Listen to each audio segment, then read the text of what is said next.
Parce que d'abord, nous aimons la France. Pour la France, nous marchons tous à l'affectif. Nous aimons la France, mais nous la sentons menacée. Menacée par un monde bouleversé. Menacée par une Europe fragilisée. Menacée par un projet socialiste dépassé. Mes chers amis, les socialistes ignorent le monde. Ils changent trop vite pour eux. Les délocalisations, les tensions, la globalisation portent en elles des menaces bien réelles.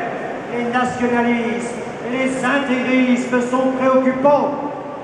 La Chine est trop grande pour leur amphibus. Il s'y est carré.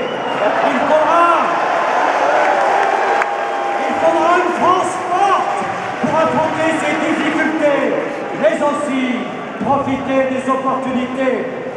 L'Europe est menacée par la fragilité de certains de ses membres.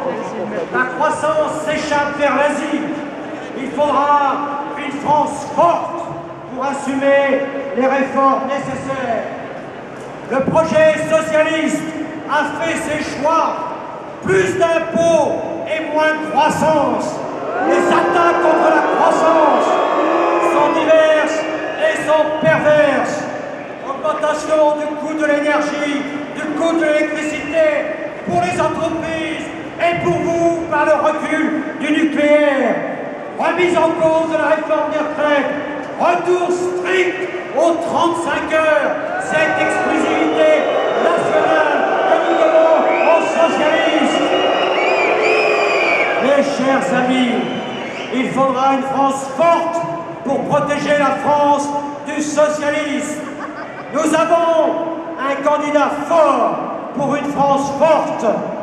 On voudrait nous faire croire, amis de l'UMP, amis de la majorité, on voudrait nous faire croire que Nicolas Sarkozy, c'est le problème. Mais en réalité, c'est la solution. La crise est là, et c'est pour ça que la France a besoin de lui. Nous avons besoin de son leadership international pour protéger les intérêts de la France dans la mondialisation. Voilà la France forte sur tous ces sujets. Il est le digne héritier de Jacques Chirac. Nous avons besoin du couple franco-allemand et de son entente avec Angela Merkel pour relancer sur des bases nouvelles le projet européen. Voilà la France forte. Nous avons besoin de son courage réformateur pour protéger l'avenir de notre modèle social. Cessons de charger le travail pour financer le social. Nous voulons un avenir pour notre modèle social. Nous voulons des financements, mais nous ne voulons plus qu'ils portent sur le travail. C'est absurde d'opposer le travail et le social. Nous sommes pour la réconciliation du travail et du social.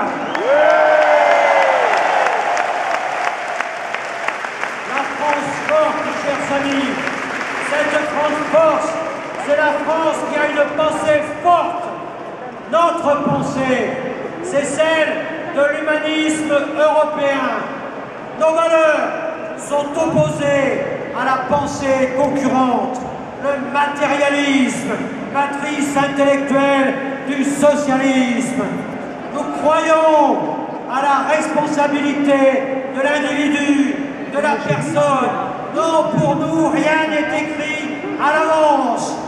Nous ne s'alignons pas sur le déterminisme, ni celui de Marx et des classes sociales, ni celui de Freud et de l'inconscient, ni celui de la biologie moderne et l'excuse de l'ADN.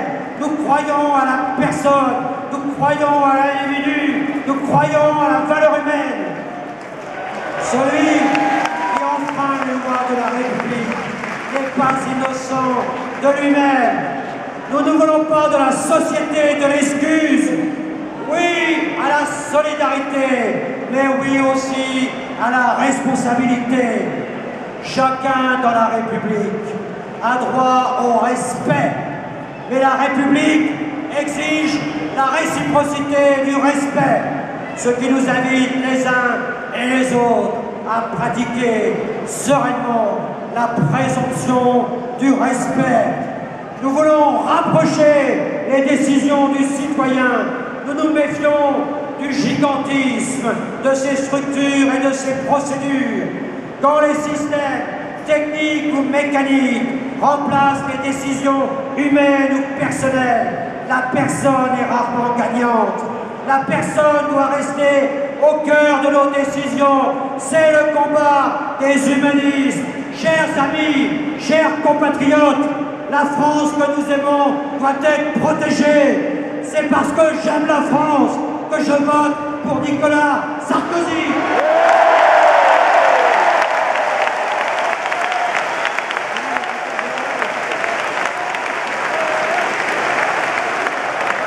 Merci Monsieur Raffarin.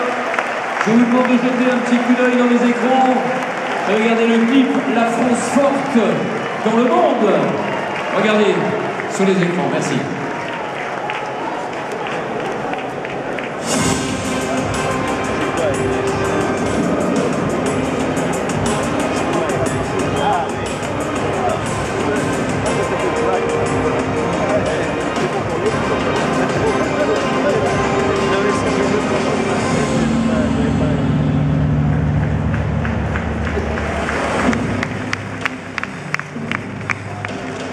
La Géorgie tout entière est